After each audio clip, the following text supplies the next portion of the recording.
Meeting will come to order. Please rise for the Pledge of Allegiance.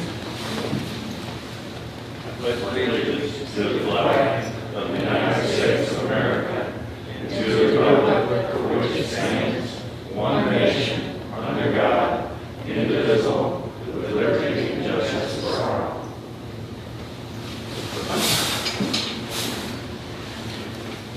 First item is a summary of an executive session from June 11, 2020.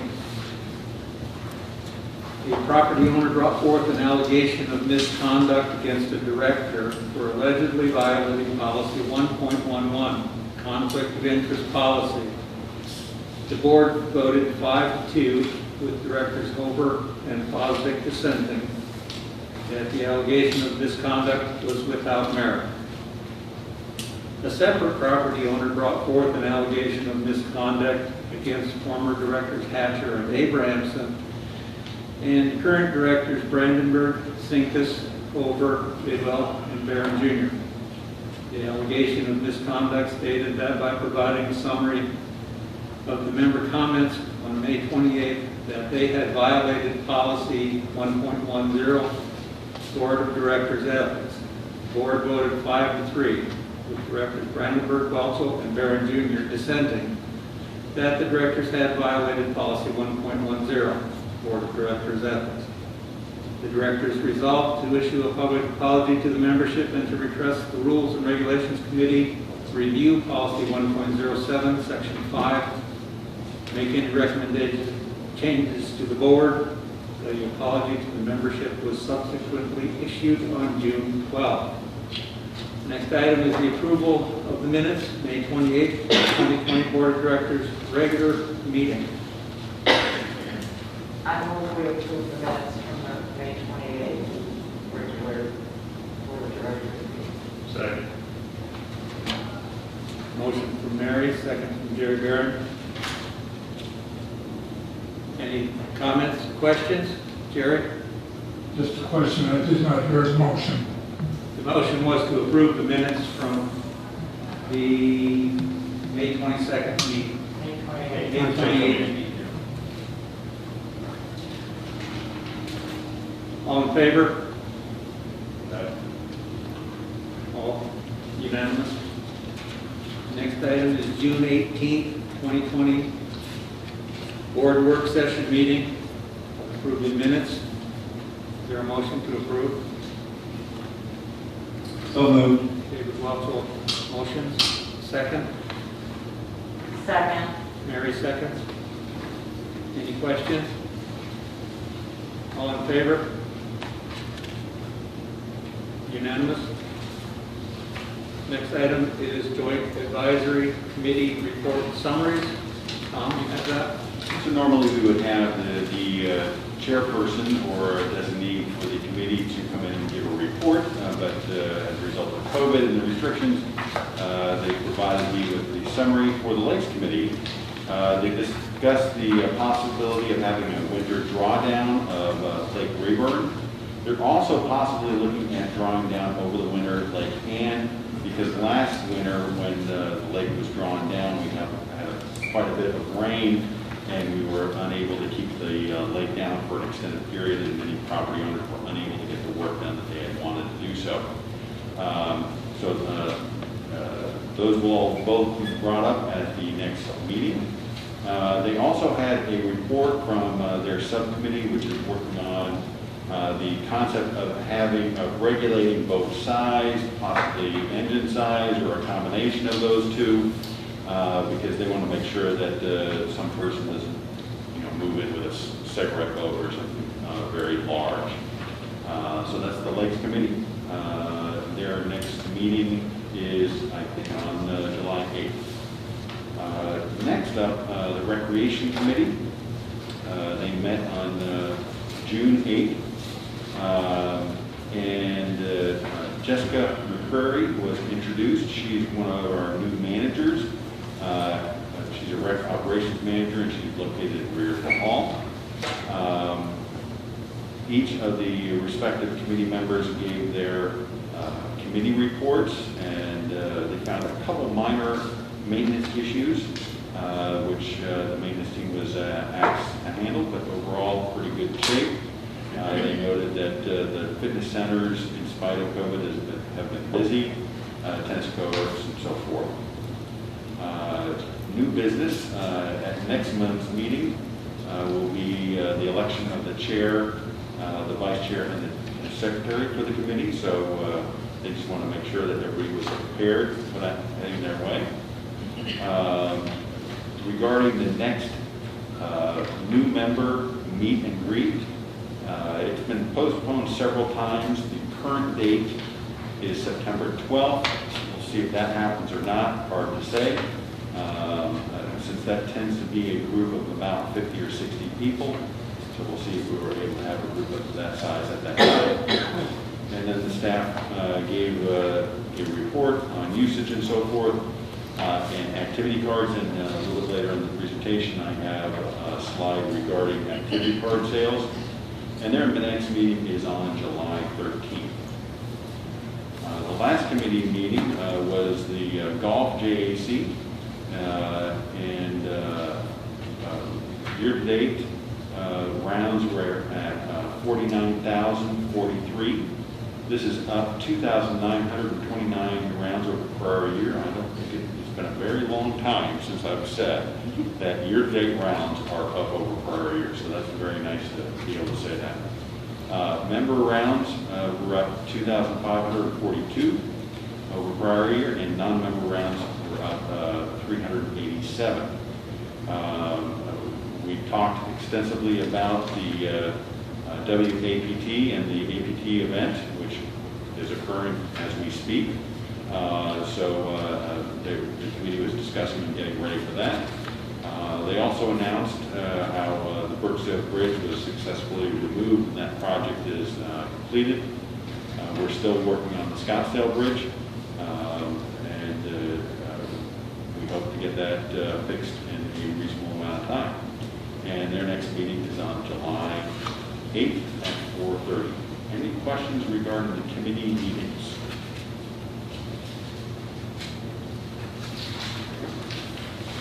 Okay, the next item, financial reports. Hit the red button, please. That one? Yeah. Okay. So I'm going to give you a little bit of general information first before we get into the financial reports.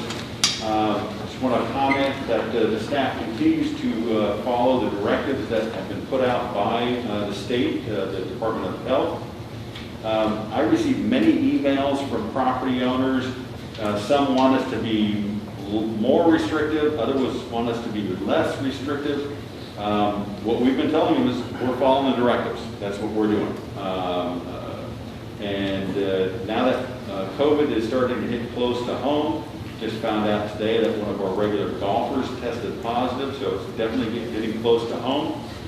We need to, I remind my staff at our staff meeting today that we need to continue to stay diligent, that we have to be careful and do our part. I want to remind property owners that they have not seen the post in the newsletter, that if for the open board position, they are interested in serving, it would be a one-year term, a little bit less than 1 year, it would go through May 31st of 21. If they are interested, they have to submit their resume to Tammy Lloyd, our corporate secretary. The deadline for submission of that resume is June 30th, close of business. Interviews will take place on July 7th in the afternoon. Once Tammy has all of the resumes in and knows how many people are going to be interviewing, she'll be able to arrange that, and she'll do her best to accommodate each person's individual schedule. But if you're interested in running for the board, we really encourage you to set aside that time on the afternoon of July 7th. You can do the interview via Zoom. And then if the board comes to a consensus, then they would presumably vote to confirm that individual on July 23rd. Here's the financial reports, year-to-date, month ending May. We're going to start with the POA first, and I always want to remind people that if you would like to look at the full financials, they're available on our website. For gross profit, you'll see that we're actually short of budget by $396,000. On a positive point, boat income is up by 54, assessments are up by 41, but recreation is down by 43 because of COVID. Golf is down by 129, some weather, but mainly COVID, and other such as refunds and so forth, we're down by 132 compared to budget. Compared to prior year, we're down by $967,000. But I want to remind everybody that last year, early in the year in 2019, we had the cell tower lease sale, which brought in $1,097,000. So if you eliminate that, you'll see that we're much closer to prior year. On the expense side, the team has done an outstanding job of reacting to the COVID crisis. Salaries are down by 301. Maintenance and repairs down by 199,000, and that's over all the departments. Employee benefits, health insurance, payroll taxes. You know, when you have less wages, you're going to have less taxes. So that's down by 99,000. Supplies are down by 78,000, and equipment and tools down by 71,000. But I also would like to throw out that these are good numbers, but also not necessarily good numbers, because a lot of these are maintenance things that we're putting off, and I do believe in the pay me now or pay me more later. So when we put off things, that isn't necessarily a good thing. But we have clearly reacted to the situation, and I'm very pleased with the team for doing that. So year to date, right now, we're to the positive by $549,000. And compared to prior year, if you were to take out the sale of the cell tower, you'll see that we're actually doing pretty good compared to prior year also. You know, regarding COVID, we're not out of the woods yet, so, you know, don't take that money to the bank. We don't know what the next couple months have in store for us. On the water side, with so many people home and so much new construction, you'll see that the water usage is up by $382,000 compared to budget, and new connections for new home starts are up by $166,000, so that's fantastic. Expenses are over. You'd expect to see that. When you bring in more revenue, you tend to have more in expenses. For example, the supplies. We have more water meters than expected because we have more connections. So you have more on revenue, but you have more on the related expense. And you'll see that our EBITDA compared to budget is better by $462,000. So you combine that with the POA, then we're actually better than budget through the year, through this portion of the year, by $1 million. So that's outstanding. But, and the big but is, what are the coming months hold for us? Wanted to pull together some quick stats for some people. You'll see that here's our activity card sales for 18, 19, and 20. You'll notice that this is year-to-date through the end of June, except for 2020 is through the 22nd. So there's a couple more days, and these are the days, the weeks before the 4th of July are some of the busiest we have. So I expect to see those numbers go up a little bit more, but you see at this point, our activity card sales compared to photo IDs, but we're up by 2,154. That's a 30% increase over prior year. Guest cards are up by 407. That's a 17% increase. And boat registration is up by 583. That's a 12% increase. So all very healthy. I think some of that is COVID related, especially boats. You know, it's a great outdoor activity that is, you know, by and large separated from other people. So that may be the 2020 plan, maybe COVID, maybe a combination of the two. Is really hard to say, but all very positive numbers. Any questions? That's it.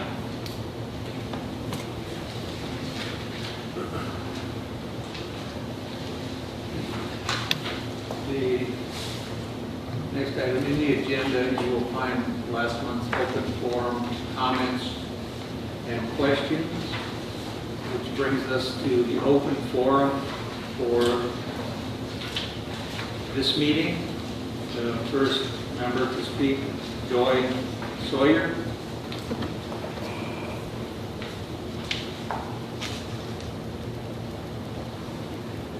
And for those viewing at home, we're allowing one person in at a time.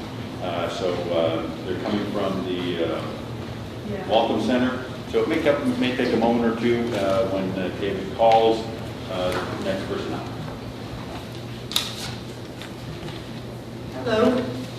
It's good to be back and seeing you guys face to face for a change. That's good. I had just one kind of question, I guess, several people have asked and I don't know the answer. So what is the difference between the Bella Vista POA and the Bella Vista Village POA?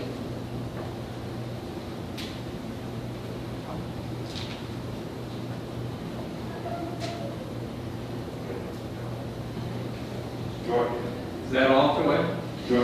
Well, I have a follow-up question if you...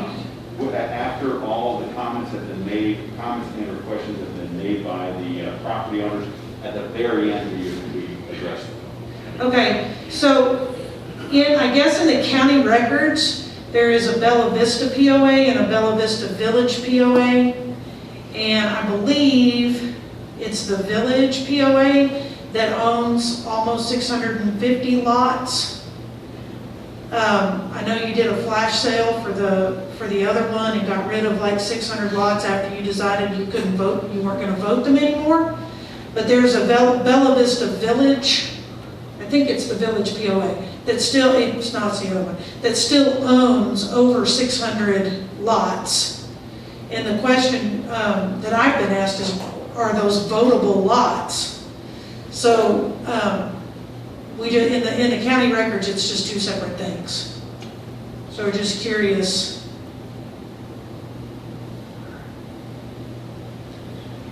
About that. That's it. Thank you.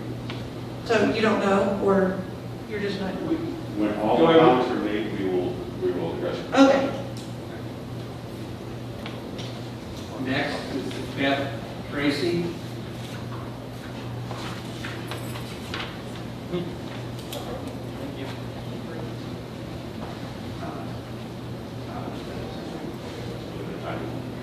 Do I need to leave this on when I talk? I do. Okay. It's just hard for me. This is the first time I've actually spoken in front of the board, and I just wanted to also say I watched a little bit of the rules and regs before this, and I certainly appreciate all the effort and work that went into your discussion about the open forum. I thought it was great. My name's Beth Tracy. I live at Granite Drive. And I've attended a lot of the meetings, and if I'm not attending them, I'm watching them just because I'm interested, I think, in where I live and what's going on. And I have a comment that's totally mine, and I feel like from everything that I've been reading about this change in policy that's coming to be voted on tonight, the 3.07, that as a member, I shouldn't have to ask for the board to keep their promise about what happened with the 2020 plan. We were told in November, December, as this was revving up for the members' first 2020 plan, this is for cheaper rates, and some things are going to be free actually, and you get your privacy. And we were encouraged very strongly to vote for that assessment increase for these things. Then it was voted on and it passed, and members were skeptical, and they said, do we have to worry about things changing once this goes into effect? And we were told, no, it can't be changed. And one person on the board said, There's something that prevents that from happening. It's a legal binding contract with members. Once voted, it cannot be changed for 3 years. Please, members, consider that and understand it. It cannot be changed once voted in. So I just wanted to say that as a member, I really don't want to be here tonight asking for your promise to be kept. I want to be here saying, you won't believe how great the Rangers were on the lake last weekend. And in order to keep the many, many boats that are, obviously Tom told us about the number of boat registrations, we just can't have our private amenities open up for more boats. They can barely handle the boats that are on there now. So again, I don't like that I'm here saying tonight, I shouldn't be here tonight saying that, asking for you to keep your promise. Thanks. Thank you. Thank you. Next to speak, Steve McKee.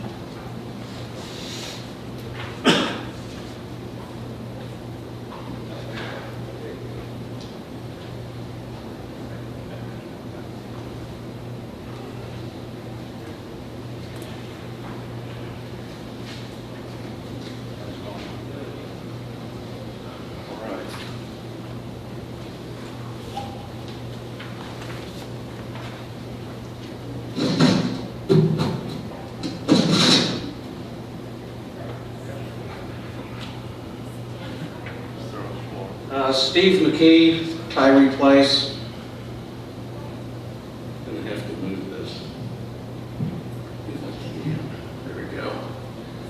As members know, I believe the accusations made against me as a board member were spurious and specious.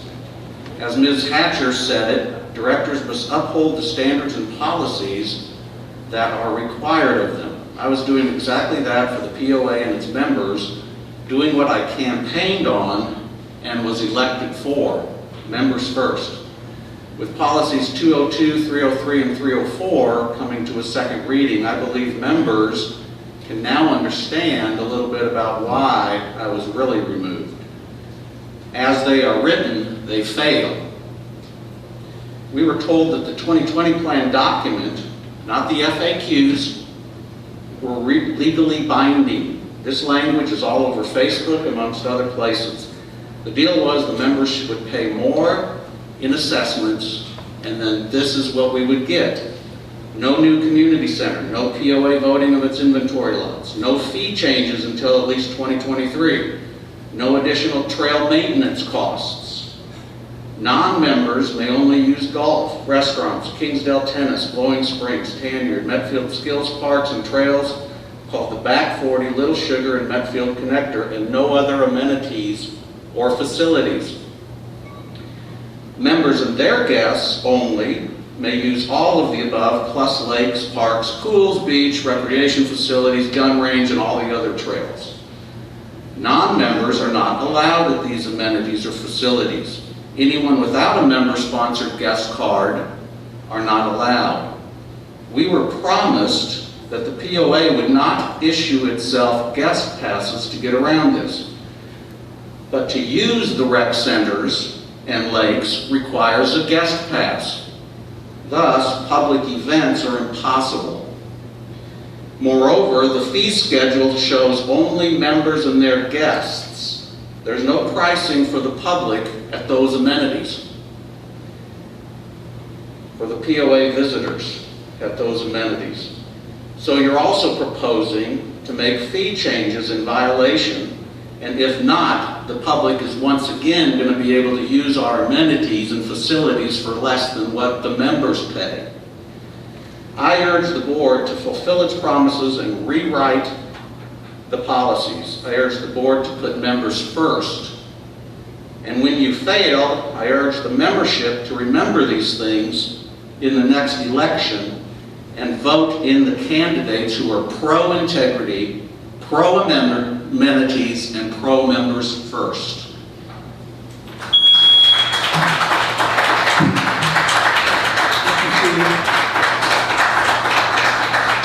Next up is Chris Rose.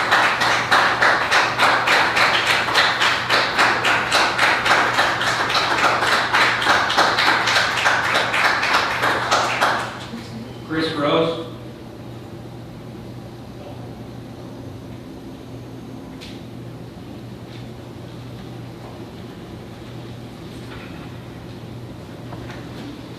Hello, my name is Chris Rose. I live on Bar Lane. This isn't intended to be a rebuttal to the last speaker. I wouldn't be here tonight except for a post that I saw in an email earlier this week about an amenity that's important to me being open to the public, and referred me to the policy 3.04. And after reading 3.04, I felt that the comment was very misleading, and it prompted me to send an email to all of you as board members, and I wanted to follow up to that email. After reading through the policy and seeing the association guest and the participant guest sections, and those activities or amenities that fall under those categories, I felt like the Rules and Regulations Committee did a fair job and a thorough job to identify those activities. My wife and I moved to Bella Vista about 13 months ago from Ohio. We've never lived in a community that has a POA, so we're new to all this. We chose Bella Vista because of a number of reasons, but one of the main things being the amenities that it has to offer. And those are important to me as a POA member. I think that it's also important that we consider ourselves as a community. And the public or the participant guest activities that were listed, and I appreciate the response that I got from a board member and from Mr. Judson to my emails, especially the list of special events that would be scheduled in a non-COVID environment. I think they all make us part of the community. It brings people in who may not be totally familiar with the community. Those people come in and they spend money here at the establishments, and I don't see that list as being oppressive to my use of amenities or activities that are here. The only comment that I had that I wish that could have been implemented, and I understand that at this late date, late to the party with the second reading, I would like to have seen the association guest list be less open-ended and not say includes. To me, that brings up a bucket that has all these amenities in it, but to say that it includes also implies to me that there might be other things in that bucket. So there could be language, I think, that would be stronger, that would specifically say, and leave no doubt, these are the amenities that we are going to fall into that category. Thank you. Thank you, Chris. Thank you. The last member signed up to speak, Tommy Freitag.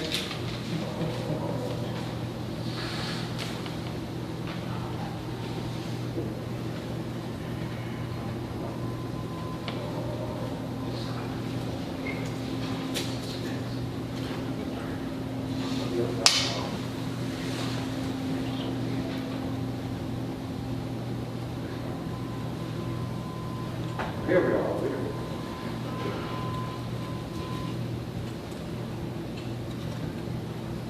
I am one of the 23 members that had their First Amendment rights violated by the previous board last month. The board's decision to remove Mr. McKee from the board was flawed, at least. The board never gave the membership any solid, concrete reasons why Director McKee violated was so terrible to remove him, other than quoting policy numbers. 3 board members' terms were up and should not have been allowed to vote. The director that filed the complaint against Director McKee should not have been allowed to vote. Director McKee was not allowed a vote. Therefore, only the remaining 4 directors should have been allowed to vote. 2 voted to remove him, and 2 voted not to, leaving a tie. This decision should have been left to the new board in June 2020. In researching POA condominium associations and POA board policies online, many have their policies that board members can only be removed by votes of the membership. And only then if a board member commits some serious criminal crime, such as convicted of a felony, charged with a felony of theft of association funds, or embezzlement. I would suggest that those of you on the Rules and Regulation Committee change bullet 6 under disciplinary procedures for directors to state a like statement. I can assure you that the membership would concur the same. Oh, by the way, if the board would like to gain some credibility, vote to reappoint Mr. McKee to our membership board. Then we can go back liking each other. Regarding policy 3.04, item 1, guests. I am against participating guests. Only those approved in the past. Any new participant guest should be and needs to be approved by the membership. Thank you, John.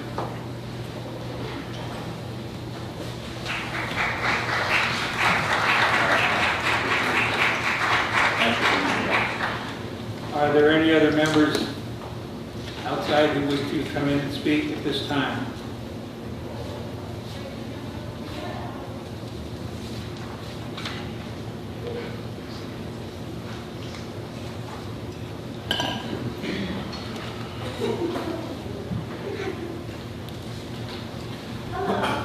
Your name and street, please.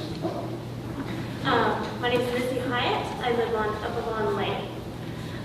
My family and I moved here this spring, and so I'm excited to become more involved in the board as a kind of a younger or less mature person of the population. I'm excited to be involved and be more familiar with things that are going on in my community. I have 2 things. Stepping into it, I have concerns that we had a previous director that had allegations made against him, and he was let go. And then very quickly after, we had another director had allegations made against him, and there was a vote. But then I'm concerned that there was a request to review those policies. It just seems unethical from my point of view to let one board member go, and then as soon as another board member has allegations, they want to have a review of said policy and change it. So that's from my point of view. And then the other thing I want to speak about is the 3.04. I just have a question. What is the benefit to me as a community member to allow participant guests? I'm still undecided on how I feel about it, but I want to know, as a member of this community who pays their dues, what is the benefit to me to let participant guests in? So that is the question I have to the board. What benefit do I have, a paying member who pays good money for good amenities, to let these people in with these events? The kayak demo day, is it a stream of revenue? What is it? What do I gain from those activities? Those are my comments and questions. Thank you. Thank you.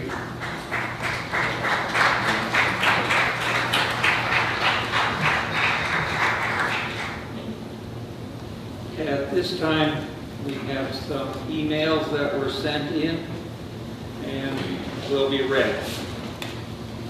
First one from Stacy Berger. I'm going out on a limb and assume that regarding the removal of Director McKee, this was the first time in our POA's history that another director filed a complaint against a fellow director.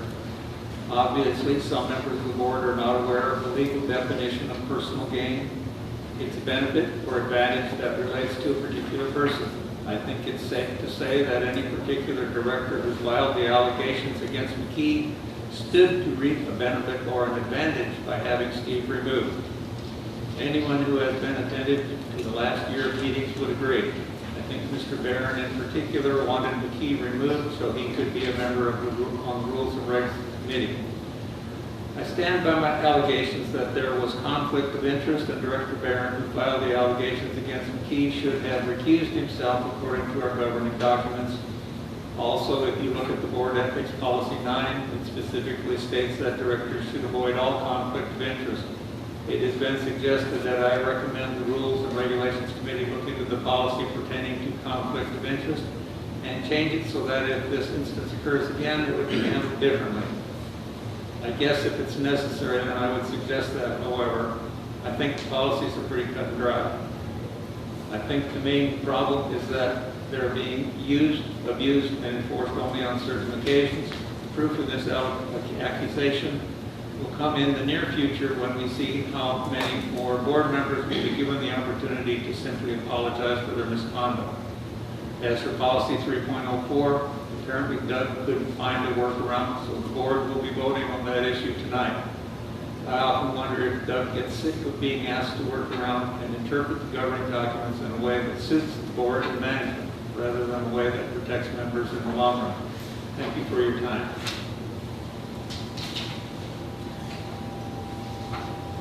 Tom, do you want the response?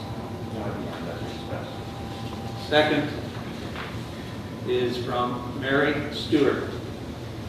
Dear fellow property owners and POA Board of Directors, due to the pandemic, I do not feel comfortable coming to the membership meeting this evening and hope you will read my letter in its entirety, as is my right to be heard, and not summarized as I was at the last meeting. My first point concerns the work session meeting of June 18th. What was brought forward by several other members, I was appalled at the behavior of Director Brandenburg. His treatment of Mr. Holber around the 35-minute mark borders on verbal elder abuse. As I brought up in my previous unread letter, David has been unprofessional and less than respectful to property owners. Sit down and shut up. And now board members. He should step down immediately and be replaced by a property owner that can show respect and represent members as is the duty of the board. The same allegations against Director Welchel should also be addressed concerning rude behavior toward members.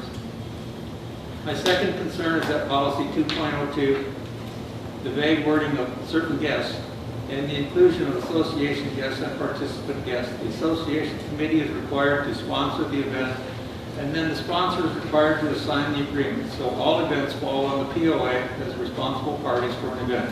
It also states that the COO can waive all amenity fees for any event or events that he chooses. At the minimum, these should be POA board decisions, not COO or committee decisions. My third concern is directed at the sitting board concerning Policy 3.04. Before you vote, think about this. 1, we were promised in the 2020 plan that was supported by the board that lakes, pools, beach, fitness centers, and gun range would be for members and guests of members only, not association guests nor participant guests. We were also promised that this plan was legally binding and would not change. That was your promise, so do you stand by your word? 2, many special events were brought up during the work session. One was the high school golf team. This will not be affected as it's golf.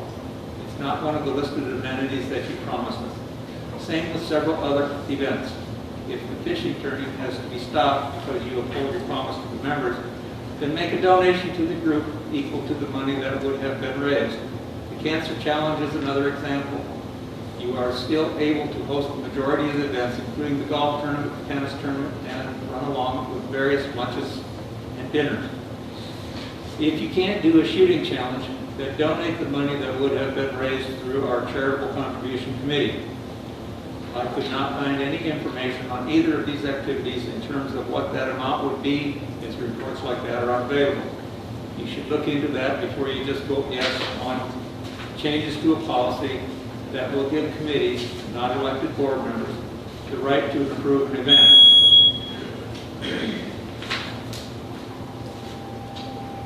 The next email is from Elaine Rosen Murphy. I am against the proposed changes to Policy 3.04 because although Mr. Judson has stated via email to another member that the goal of the changes are to provide flexibility for non-members to access special events. In actuality, it grants 1 year of access to any of the amenities the 2020 plan returned to private status, a workaround Mr. Judson referred in the March meeting.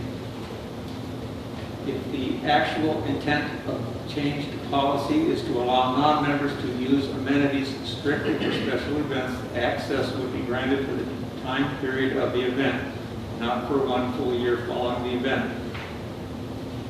As currently proposed, if a 2 to 3 day charity event is planned, for example, speed shooting or a fishing tournament, the non-member guest of the association does not expire after the 2 to 3 days of the event, but rather it does not expire for 365 days. Although the proposed language may be legal, in my opinion, it violates the spirit of the 2020 plan, which included limiting non-member access to amenities. Please vote against this policy change and demonstrate to the membership that the new board wants to reunite the Bella Vista community, that Mr. Judson and our previous board intentionally divided with their actions last year by approving an assessment vote days after the previous vote failed. The plan Mr. Judson noted in public would divide the community, and by the vote to remove Stephen Key from the board days prior to the seating of the new board. The fourth email is from Natalie Roller. Board members, I can see from tonight's agenda that some board members are not held to the same standard of rules of conduct as others. Director McKee allegedly violated a policy. I say allegedly because no proof or evidence was ever relayed to the membership for which he was removed. There are now new complaints that current directors have violated the same policies as Mr. McKee. Not only are the current directors getting away with a mere apology, they got to actually vote on their own behalf. If that doesn't speak to the lack of integrity on this board, I don't know what does. Now, since Mr. McKee's pesky dissenting votes are no longer a problem, another item on this agenda is to allow non-member access to the amenities that we were just promised were going to be members only. Plus, the city has put out their 2040 plan, which puts us back on track to be a destination city. They highlight the challenges for their plan, which mostly include our so-called private amenities. I expect you all to truly represent the membership and vote against any of this. Also, either reinstate Mr. McKee or remove Mr. Brandenburg. After all, it's only fair, right?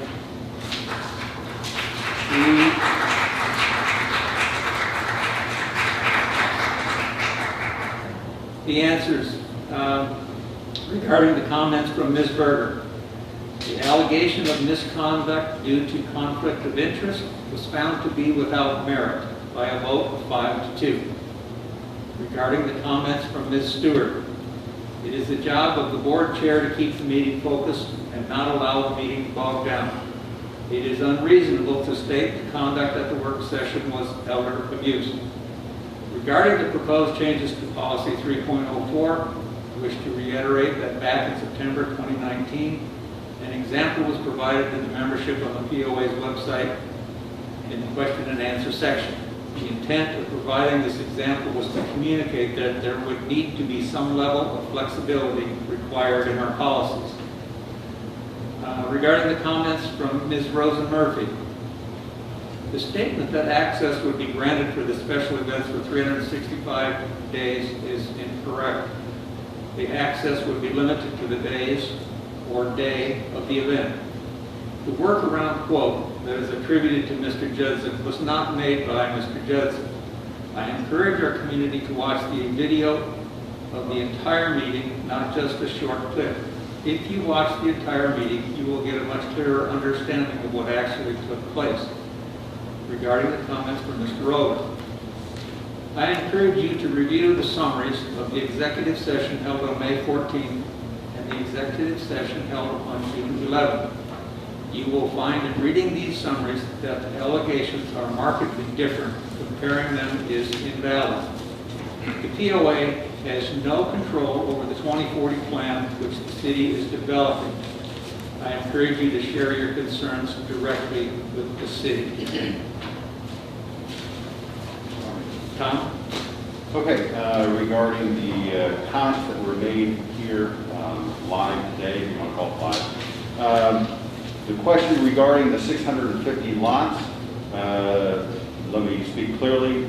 These lots are not owned by the POA. If you would like to send us that information, I think that once we get this information, we can show that the title is, I was not there. I haven't seen what it is. It's not owned by the POA. So I'm sure that we can demonstrate that it is owned by some other entity unrelated to the POA. Regarding the comments on 3.04, the board is going to discuss that later on in the meeting. I would like to point out a couple things. David just referenced back in September of last year, comments were included on the Q&A to add clarity that some level of flexibility in our policies would be needed. So we had anticipated that there would be some level of flexibility, but not an excessive amount. I would like to point out, if you look at our lake rangers between January 1 of last year and June 15th, a little over 400 non-members were removed from our amenities. So far this year, in that same time frame, January 1 through June 15th, we have removed 2,500. So it's gone from 400 to 2,500. So you can see that our lake rangers are much more aggressive in removing non-members. Regarding the comments regarding the removal of Mr. McKee, I think it would be not something that I should comment on, other than I encourage you to read the summary of the executive session. Regarding the comments on misleading information on Facebook, that can be very frustrating. I met with an individual earlier this week and commented that of the posts that I see, less than half of them are accurate. I encourage people to send in information, send in questions to the board, to management. We'll answer those questions as quickly as possible. Unfortunately, too often is not information that is provided on Facebook is not factual, or they're taking a little piece of information that is factual and then throwing in other information that is not, which is really unfortunate. Send us an email, give us a call, set up a meeting. Like I said, I had an hour-and-a-half meeting earlier this week with a property owner that had some concerns and questions. Regarding the comment about the summary that was provided by regarding the 23 property owners that submitted an email, the board, as referenced earlier in the meeting, did submit an apology. And earlier at 4:30 today, the Rules and Regulations Committee met and they went over portions or modifications to policy 1.07, which I think the Rules and Regulations Committee feels will ensure that such an action doesn't occur again. Also, there was a comment against 3.04 on that one, but I feel to a certain extent I've addressed that. Regarding the question how it benefits you, I would say that we are a community. Many of I have a memo that we're going to go over a little bit later on in this meeting, and you'll see that the majority of the events are charitable events, such as the Cancer Challenge, the BB Animal Shelter. It's to help the police department with their annual night out and for their weapons qualifying, the high school team, the swim team, the kids fishing derby. All those things I think are great community and community building type events. So we'll go over those in much more detail later on, but that's the summary that I have. Thank you, Tom. Thank you to all the members who take the time to come here and speak this evening or send in emails. The next item on the agenda is voting for president, vice. As far as responding to members, there was one thing I feel that we forgot. Mr. McKee made a point that we are going to look at fee changes. I want to make it very clear that this board has not been discussing fee changes in any way. No. That fee schedule is 100% solid. We are not even considering changing fees right now. That is correct. There are no fee changes in the works. Okay, the next item is the officer positions as required by Article 7 of our bylaws. Do you mind if I jump in there? Go right ahead, Tom. So this is item 10 on your list. Each year, we're required by state law and by our bylaws, Article 7, to name a president, a vice president, a secretary, and a treasurer.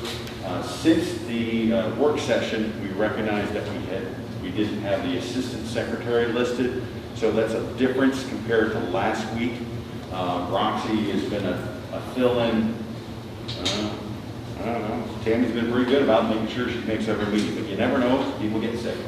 So we recommend that the board approve these positions.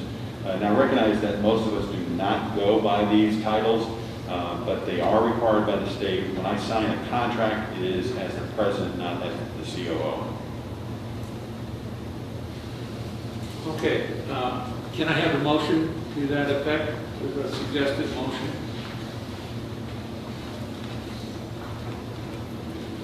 I make a motion to appoint Tom Judson as president, Doug McCash as vice president, Tammy Lloyd as secretary, Roxy, I do not know if I was there. Gomes as assistant secretary, and Dwayne Mitchell as treasurer. Is there a second to that? Second. Mary, a second. Is there any further discussion? I have a comment on this. I feel that being a new director, that it's difficult on me to know these people well enough that I feel like I can vote at this point in time. And I recommend that the Rules and Regulation Committee review this Article 7 of the bylaws and look at maybe changing the time to vote on these to January, which corresponds with the corporate year. That's something that I think could be considered. Are there any other comments? I'll call for a vote at this time. All in favor of the motion as stated to appoint these people to the positions, say aye, raise your hand. Aye. Any opposed? Jerry, over? Abstain? I'm abstaining until I get a chance to see them do their jobs. Are you abstaining or? Yes. Okay, one abstention. Thank you, Sandy. Let's see. Next item is. Go ahead.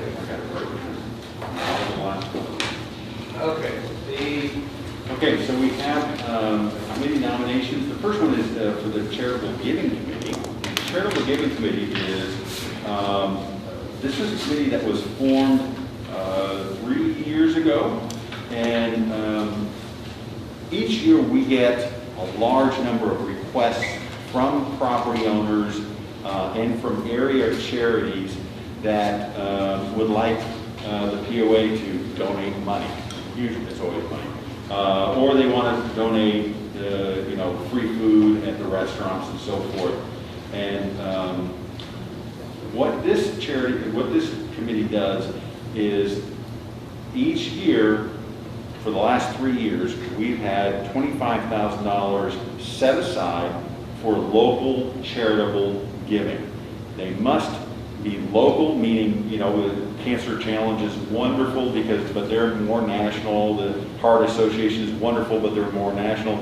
This is specific, for example, charities that have been assisted in the past have been the BB Animal Shelter, the Boys and Girls Club, which is located up by the crossings, the van, courtesy van, those types of things. So now in 18 was the first year, 25,000 was given out. I think we gave it out to 5 different organizations, all local. In 19, that was canceled because we had to conserve funds because of the fire. And then in 20, it was included in the budget, and it was notated in the budget documentation that we had $25,000. So what they do is the committee looks at all of the grant requests all at one time. So Tammy put out, our corporate secretary, put out a notice on the newsletter asking for charities to submit an application for a grant. And then the committee comes together and evaluates all of those requests and makes a recommendation, and that recommendation is then given to the board, and the board ultimately has the authority to approve or reject the recommendations of the Charitable Giving Committee. The Charitable Giving Committee is one of the few committees that has no board liaisons on it. And the reason is because we don't want any board member for there to be a perception that a board member unduly influenced the recommendation of the Charitable Giving Committee. So that's the structure. It is in our governing documents. If you go through our governing documents, you can get a little more detail regarding the Charitable Giving Committee. So we've been in existence, this committee's been in existence for 3 years. So what we're looking for is a renewal of Tom and Bob for 3-year terms, and a renewal for 2 years, so we have some staggering of Tony and John for 2-year terms. And like I said, they did not meet at all last year. The first year that they did it, they in total they probably met 4 or 5 times, and then that's it. And then they wait till the next year. But they did a very good job. They interviewed the grant requesters and got detailed information from them. They wanted to make sure that the money was going to be well spent. Any questions? Tom, one clarification on the agenda that says both of them will have 3-year terms. Just to clarify that Tony and John will be 2-year terms. Correct. I apologize.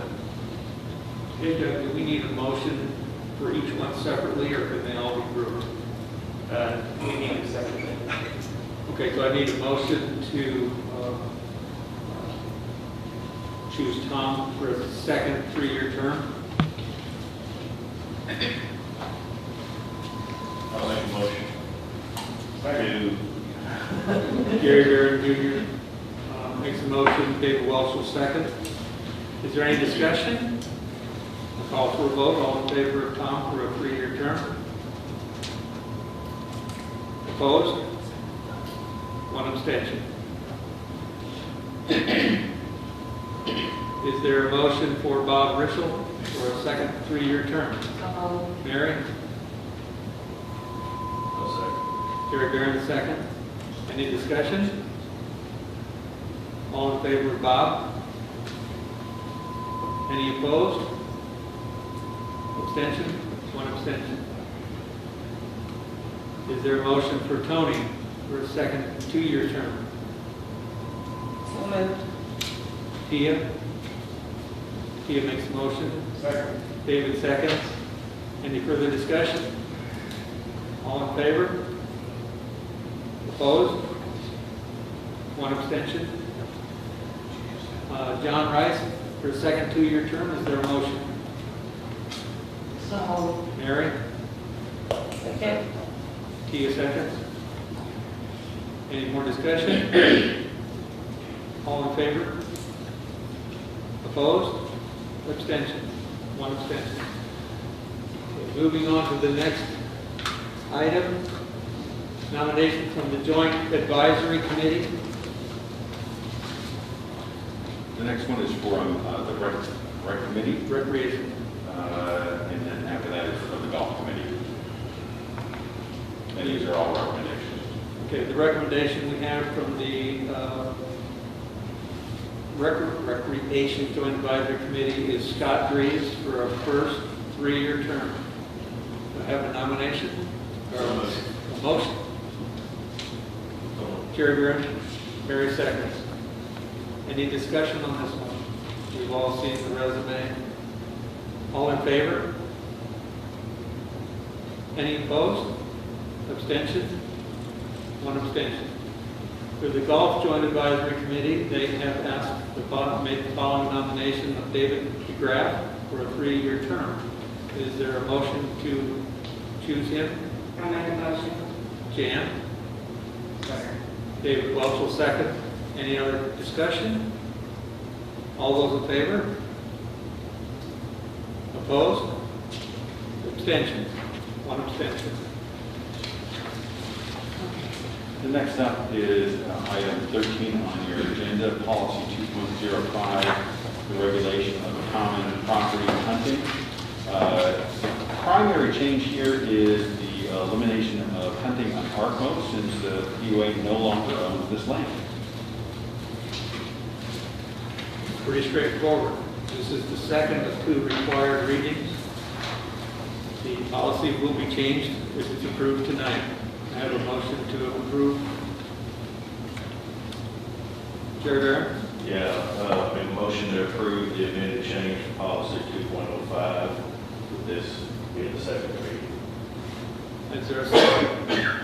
Second. Tia seconds.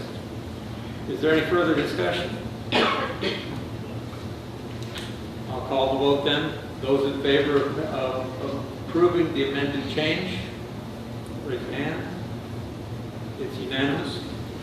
Next one is bylaws, Article 6. That has to do with proxies. Being submitted digitally, just making clear on how a board member that will be absent, how they can still submit their proxy. Trying to keep up with the electronic age. Absolutely. Is there a motion on Article 6? I move to approve the changes to bylaws Article 6 as recommended by the Rules and Regulations Committee. With this being the second of 2 required readings. Thank you. Is there a second? Jerry Barron. Any further discussion? Mayor, I'll give you some more. I'm just joking here. All those in favor? It's unanimous. Next is bylaws, Article 11. What this one does is it stipulates, so property owners can submit their ballot, their proxy, 3 different ways. They can vote electronically, they can vote by paper that they mail in, or they can walk in their ballot. Now what we're trying to do is add clarity and uniformity because what happens at times is people will try and walk in their ballot moments before a meeting, but recognize that it takes us, with the inspectors of election, it can take up to a half an hour from that ballot to be submitted, to being tabulated, verified, and everything recalculated. So we've had a couple instances over the last few years where last-minute ballots have resulted in a delay in the start of the meeting. So by saying, okay, you have to turn, we encourage you to vote, but we ask that you submit your ballot proxy 30 minutes prior to the start of the meeting. This gives us organizational time to make sure that we can start the meeting on time. And to put things in perspective, even in our largest elections, and for the most recent increase in the assessments, we had 5 people walk in their ballot.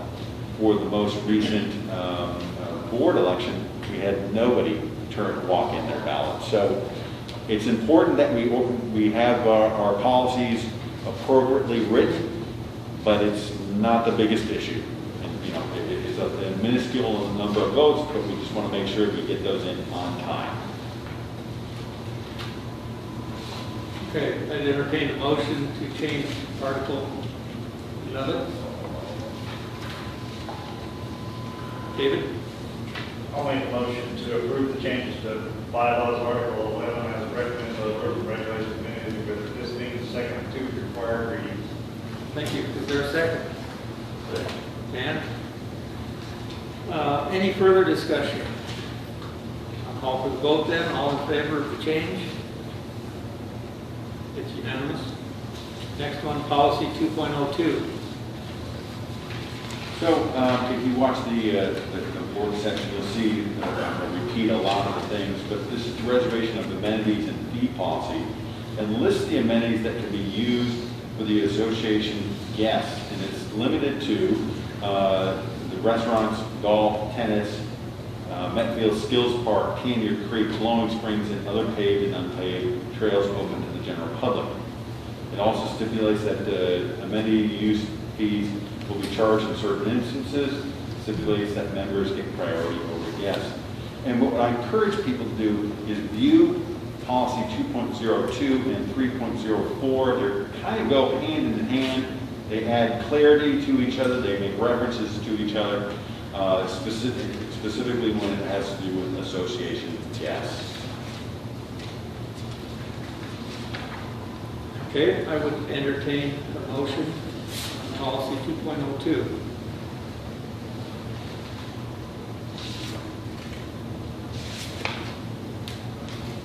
I'll make a motion to approve the changes to policy 202 as recommended by the Rules and Regulation Committee, with this being the second reading of required readings. Thank you. Second. David, also seconds. Any further discussion? Betty? I would just like to say, as I did at the work session, that I'm still opposed to changing the word facility to amenities. I don't believe that we rent out an amenity, we rent out a facility. And if an entire amenity is rented out, then it's to the detriment of the other members that cannot use the amenity while it's being rented out.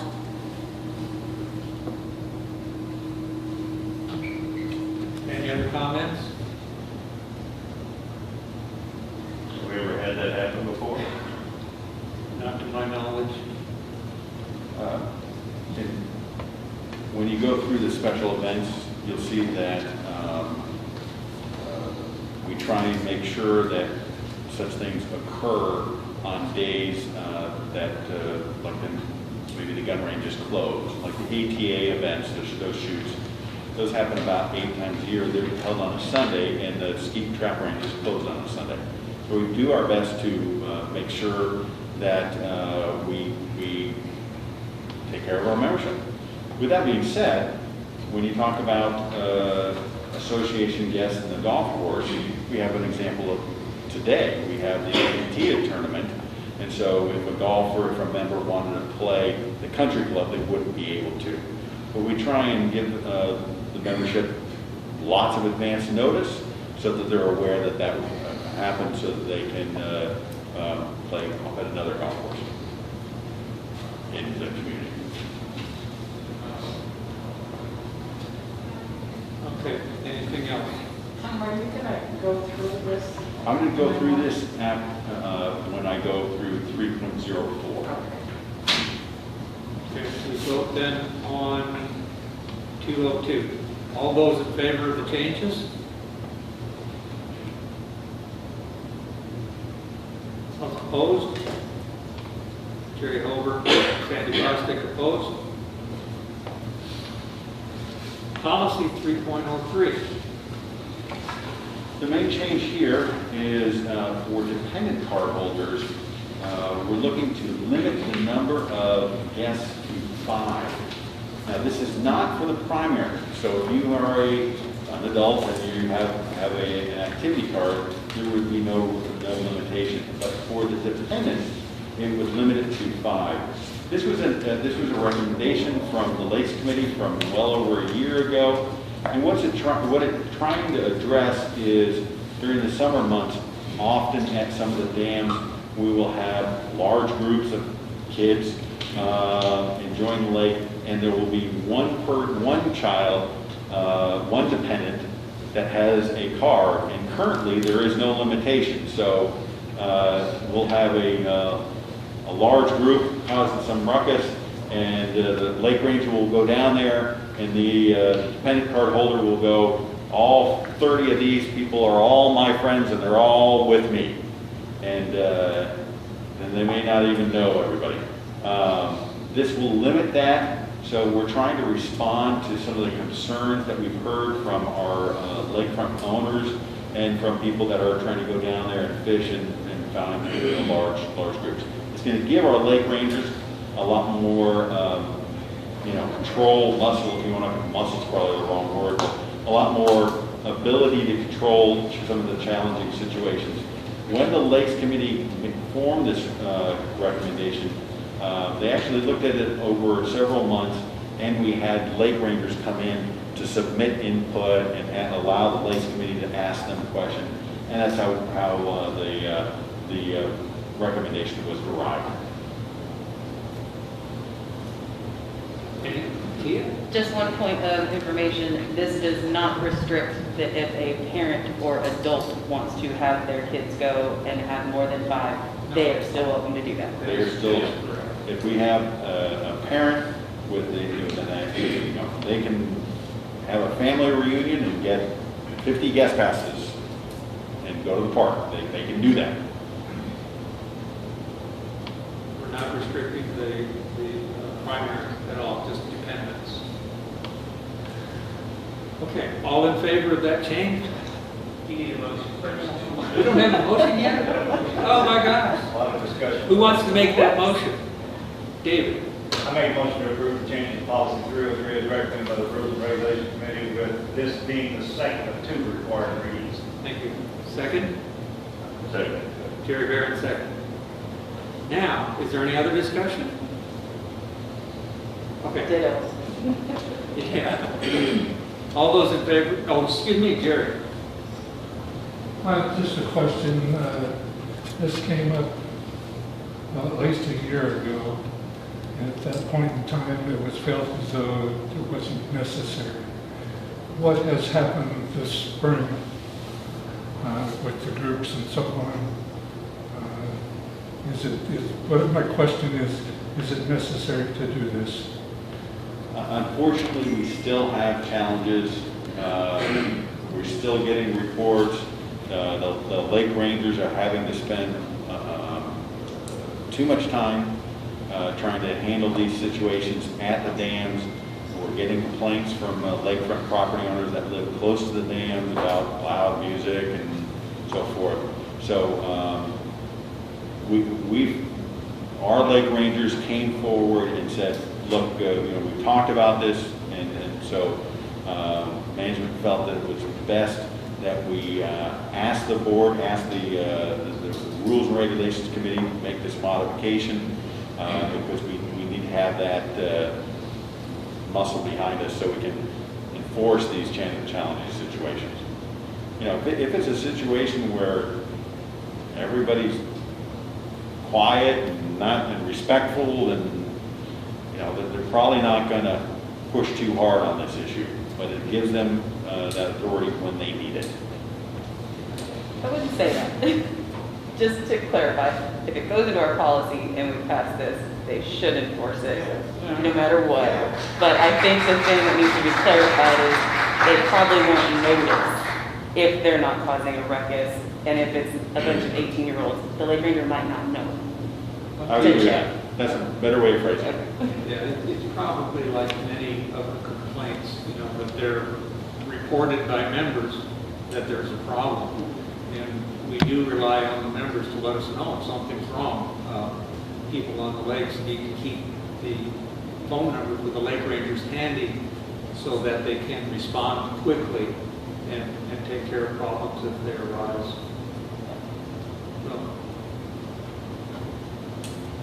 Okay, we're ready to vote then. All those in favor of the change, raise your hand. It is unanimous. That brings us to policy 3.04. So 3.04 adds further clarity and creates categories for guests. So sponsored guests would be guests of members, association guests, the guests of the POA, with limitations imposed by policy 2.02. Reciprocal guests, which would be guests of Cooper. This is required in our governing documents. And participant guests with special permission for certain events. So at that point, I'm going to talk about the memo that I put together at last week's meeting. Director Fosdick adds, okay, so how many events are we talking about? So let's go through this. So 2020 is such an odd year because of COVID. I think we're better to jump forward to 21. So let's imagine we're in January of 21 and COVID's 100% behind us, hopefully. And at that time, we would need to go to the respective committees, usually it's the Lakes or the Recreation Committee, and talk to them and seek permission for each of these events. So there's a total of 16 events. So I've categorized charitable events, the Cancer Challenge Trap Shoot, the BB Animal Shelter, the Calling All Paws for this Dog Days of Summer event, the BB Animal Shelter Wiener Take All event. So all those are charitable events. Then we have community events. We have the BB Police Department Annual Night Out, the BB Police Department Weapons Qualifying, the Kids Fishing Tournament, the FBF Kayak Fishing Tournament, the ATA Trap Shoots, the Youth ATA Trap Shoots, the Youth Hunter Education Challenge, the High School Trap Shooting Event, the Summer Swim Team, and then POA sponsored events. For example, or not for example, specifically, the Spring and Christmas Bazaars that are held at Riordan Hall, the Marty Haggard concert at Riordan Hall, the paddleboard kids camps, and the kayak demo day, which was just, the 2021 was just canceled. In summary, of these 16 events, 10 of them would likely not occur if non-members were not allowed to participate, if it was members only. Also, of the 16 events, 5 of them take place on days when the facility is normally closed. I referenced the ETA. They shoot on, they traditionally have shot on Sundays, which is when the track and speed rangers are closed, or the high school team, where the summer swim team, where they swim prior to the pool opening. So what we've tried to do in the past is address these and make sure that they occur where there is the least disruption at all, as much as possible for our property owners. Questions? I have a couple. I really thank you for this list. You just asked for it in the last meeting and you pulled it together so quickly. There was one that you sent out in an email that had an update for 2020. Can we share that with the members? Can we put that online with just the updates of what's been canceled? We can share both. The 2020 is just, we've canceled so many events, and what I didn't want to do was, if an event has been canceled, I didn't want to come to this meeting and say, well, instead of 16 events, there'd be only 12 in 2020, and I didn't want to be deceptive. So that's why I kind of jumped forward to 21, and just because if an event is canceled because of COVID, I wanted to make sure I included everything. This probably might be the dumbest question I've ever asked. If it's already there, don't shoot me. Do we have a community calendar on our website that lists all of these events? Yeah. Okay. Was there a community calendar on our website that lists these events? I just haven't seen it. That's why I figured it was probably there. You might also, you would want to make sure you subscribe to all the different newsletters, the fishing events, the gun range events, and so forth, to make sure you get an update on these different events.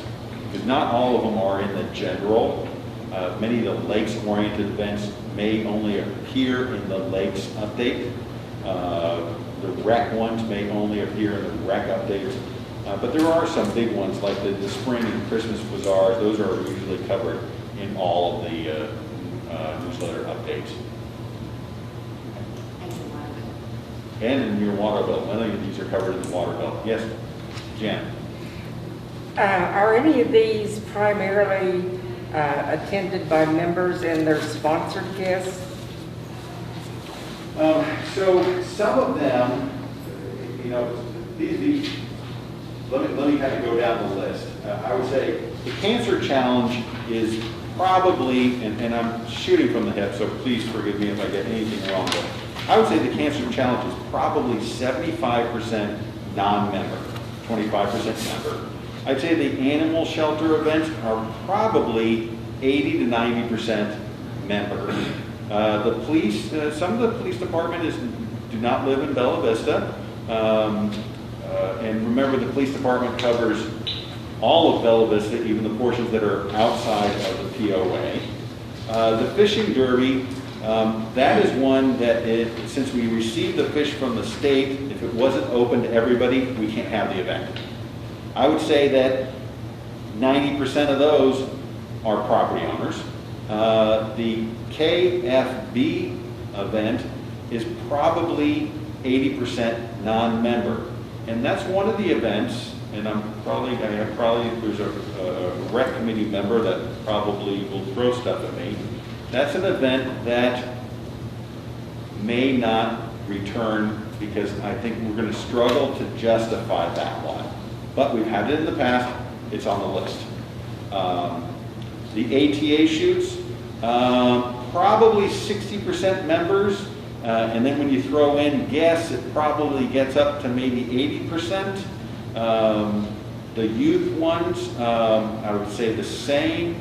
The youth hunter education, I don't know enough. I would say maybe 50-50 on that one. The high school trap, maybe 40% are members, because that's actually I think it's a state championship or something like that. So maybe even less than 40%. The swim team could have it where it's members only, but they express concern that their competitiveness would go down, which is important to know. The spring and Christmas bazaars, that's a hard one. I'd say probably 80% membership. The Marty Haggard, they advertise quite a bit on that one, so I'd say probably 60 to 70% of that is members. The paddle board, I would probably say 60% of that is property owners. It's hard to say. On the paddle boards, we get so many of the kids that are actually grandkids, and we don't necessarily even know that they're grandkids of a property owner. And the kayak demo day, that's probably 90%.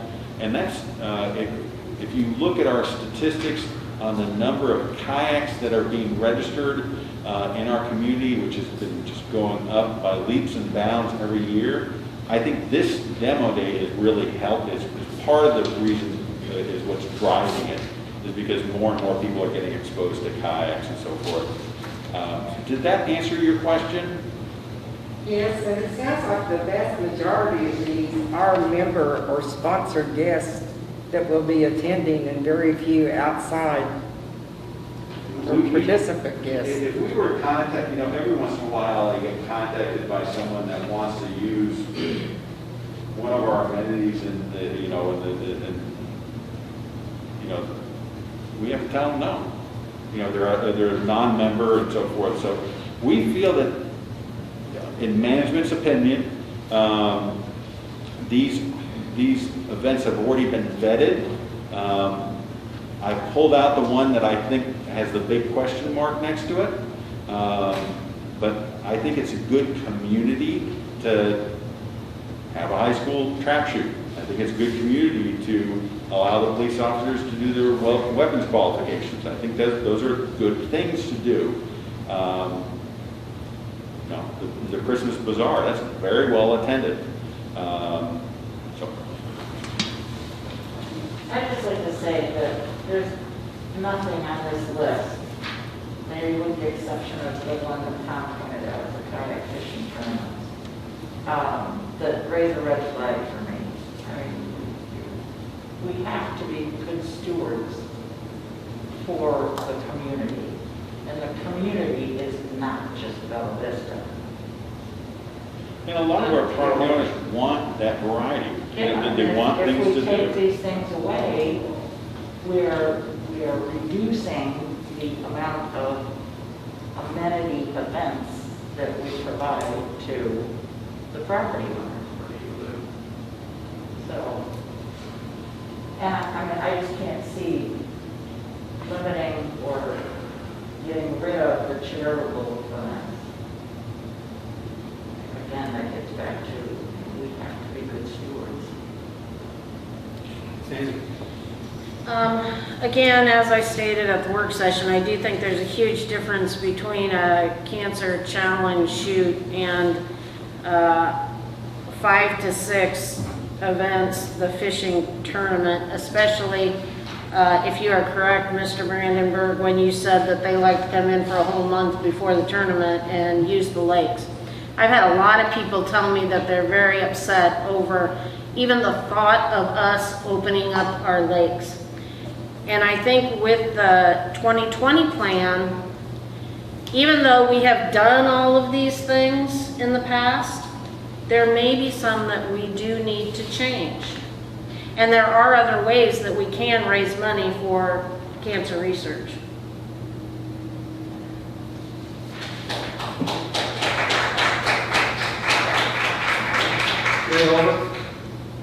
I guess we're in the discussion phase, are we?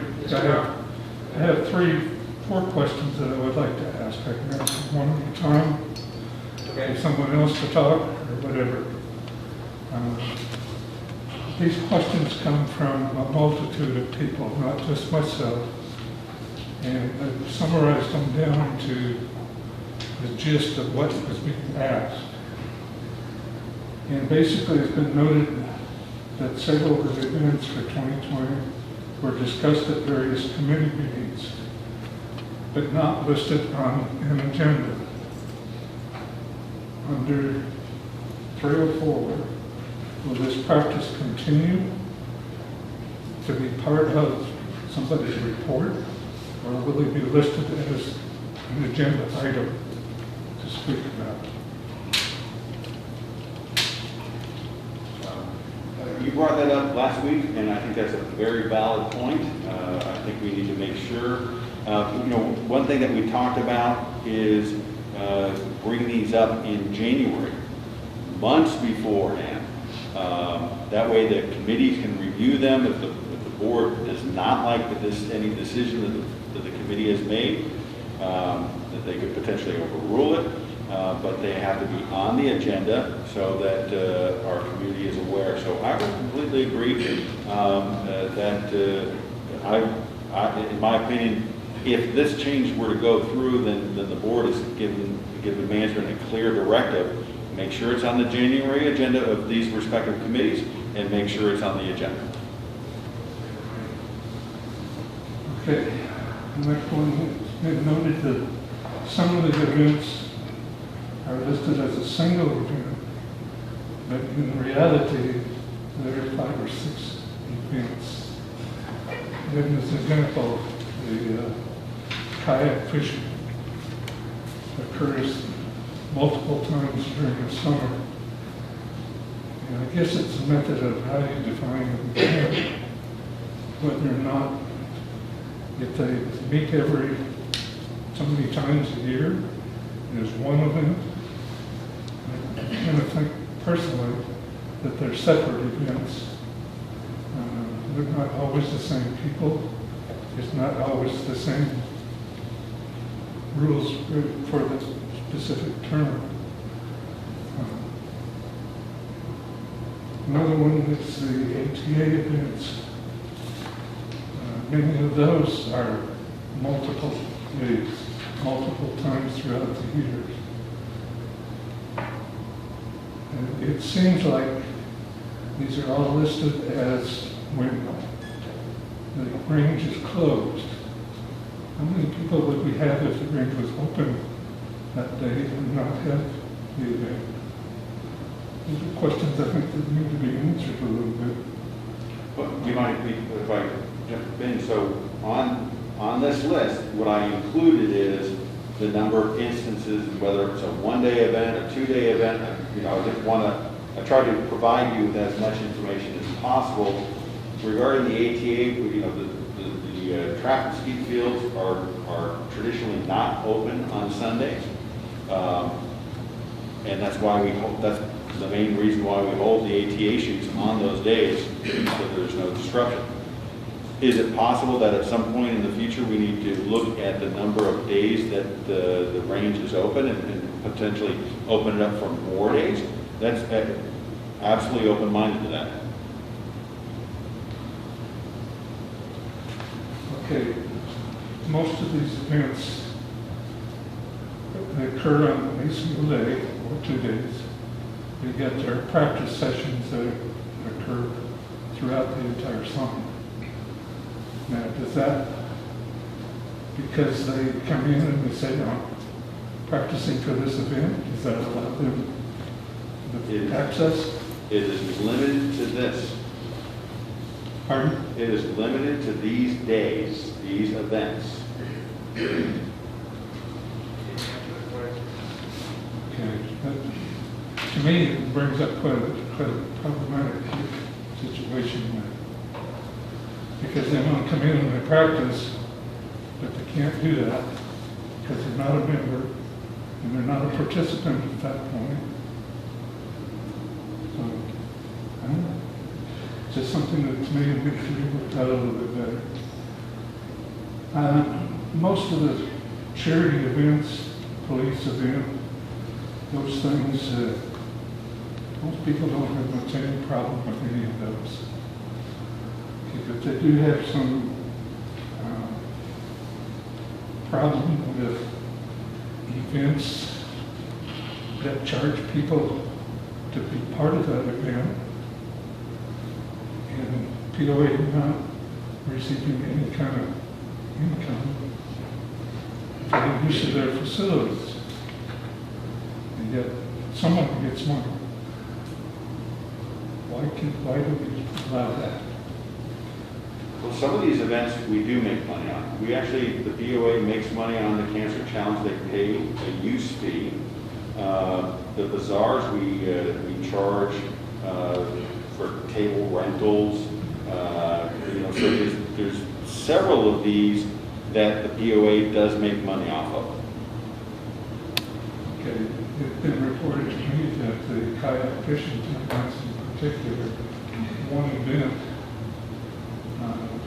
gave the location that it was held at some $22,000 for that one-day event. Are we missing something? And that's one of the events, that's the event that I've specifically pointed out that I think has a big question mark next to it. Okay. We talked about the kayak fishing tournament, but there's many other fishing tournaments, not just kayak. We can list those. Are those open to non-members, Jerry? Most of the tournaments are open to anybody. Not just, I mean, as far as some of them are required to be open to the general public across the state. So, there are a number of tournaments that are held that are strictly members only, and they may only be 5 or 6 people in or something. And those that not have, I don't see those as a special event personally.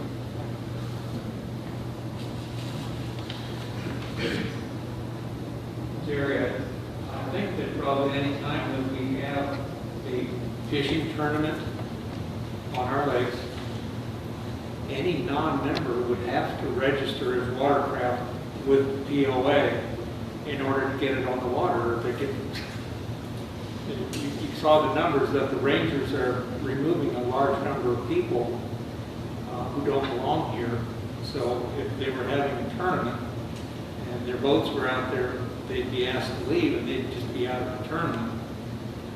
And, you know, in talking with Rick Eccles, he likes the kayak tournaments much more than he does the other ones because they measure the fish, take a picture, and return it to the water immediately. So it's very, very low impact on the lake and our fisheries.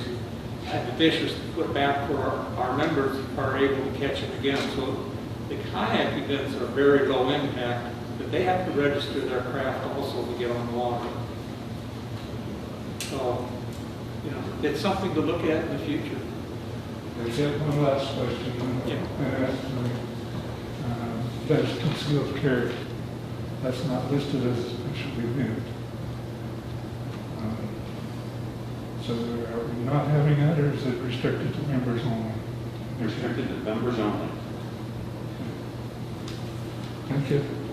I have one question. These fishing tournaments, is that under the Lakes Committee or under the Rec Committee? It would be under the Lakes Committee. Tom, at the March, one of the March committee meetings, you were giving examples of some things that could potentially be a problem, so they were aware of this back in March. One of the things you mentioned was 75 members of the Sportsman's Club that are non-members. Has that been handled? That has not been addressed at this time. They're still not members. And how would this change in this policy affect that? Those individuals would, those individuals would be able to participate in the ATA shoots, but they wouldn't be able to practice.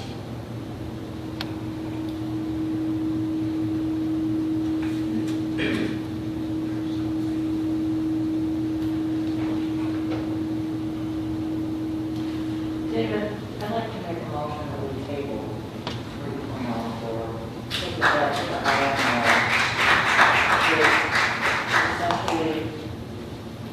Mostly a new, I'm not done. There's mostly a new R&R committee, Jerry and myself. I'd like a chance to talk this over with Jerry. You understand that if you table this, it will be the end of the season before we have a chance to give any direction to our employees, our lake rangers, and it's going to be the old rules. I'm of the opinion that policy 3.04 is a step in the right direction, and we need to approve it. Nothing is to stop rules and regulations from addressing it immediately. That's true. And, you know, you can start work on it, but it's my position that we need to move this along. And I do have 2 hands already that should probably go to the regs as soon as this, if it passes. Then I make a motion. You're going to rescind your motion? Change it. Did you do that? Technically, you need to vote on the motion since it's been seconded already. You need to get a second. Yes. You didn't let her second you. Yeah. Okay, make sure we do this right, Doug. Yeah, you need to call for a vote on the motion to table. Call for a motion on the vote to table. Okay, if you vote in favor of the motion to table, we're off for a couple of months before anything happens. If you vote against the motion to table, we will then have a motion to approve this, and we can get it in place, and we can start working on it immediately. So, that being said, all in favor of tabling 3.04, please raise your hand. 2, against tabling? 6. Okay, it is not tabled. Now, I need a motion to approve the changes to policy. Do we want to add to this motion that the R&R will start working on? We can do that after we, Okay. Yeah, I recommend that as a directive afterwards as opposed to a portion of the motion. so who will make the motion to approve? Kia. I make a motion to approve the changes to policy 3.04 as recommended by the Rules and Regulations Committee, with this being the second of 2 required readings. Thank you. Second? Second. Jerry Barron.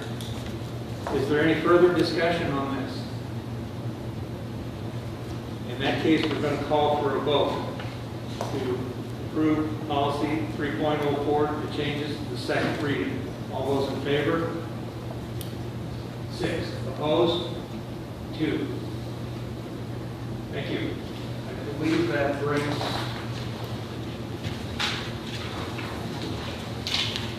Would this be the appropriate time to do some kind of directive to? Yes. yes. I think that our The board, take this up later. I believe the chair can ask the rules and regs to do it.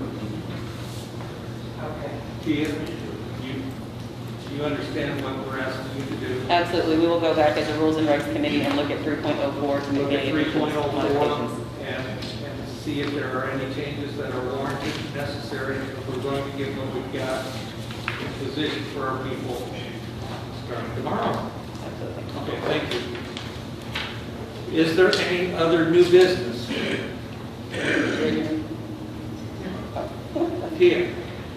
When it comes to these special events memo, can we do some kind of directive again that anything that has not happened yet this year, can they be discussed at the committee meetings going forward? Because there are a lot of questions, we still have a lot of questions, and I would like them to be discussed at the committees to understand who are the members, how many members, are they profitable? If we don't do it, is there a member that still would sponsor it anyway? I mean, those are the kind of discussions we need to have going forward. We can't change the past, but now that 3.04 is in place, can we start now looking at every event in the committees? Absolutely. And one of the other suggestions that was brought up at the work session was to have, at the same time that we do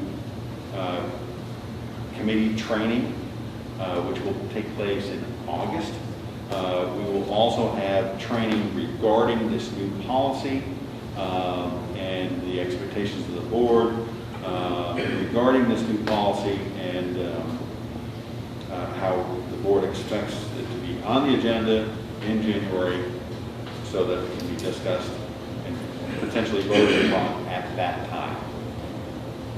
I have one comment. As you look over this memo, special events, and you look at it, you quickly realize that these are not events that happen overnight. They take extensive planning, a year or more in advance. So it's not something that just pops up and catches us by surprise.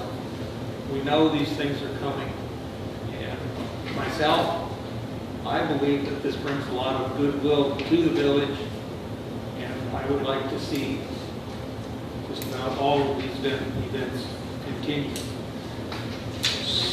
Well, Yes, Mayor. I did say, there's only one on there that I questioned, the rest of them I have absolutely no problem with because of the goodwill it brings to the community and the fact that it's a value add for the membership, most of it. They make this a pretty good place to live. There's so much going on that you can find something to do. Okay, then, we have the announcements. The Board of Directors PM meeting Monday, next Monday, June 29th, 4:30 p.m. in the boardroom at the Country Club. It's a closed meeting. Board of Directors PM meeting Tuesday, July 7th. Change the date, Tuesday, not Thursday. 4:30 p.m. in the boardroom at the Country Club. Closed meeting. Board of Directors work session Thursday, July 16th, 9:00 a.m. in the boardroom at the Country Club. Board of Directors regular monthly session Thursday, July 23rd, 6 p.m. in the boardroom at the Country Club. If there are no further items, we stand adjourned. Okay, you'll let us know when you Thank you. complete. Yep, I'll send an email out.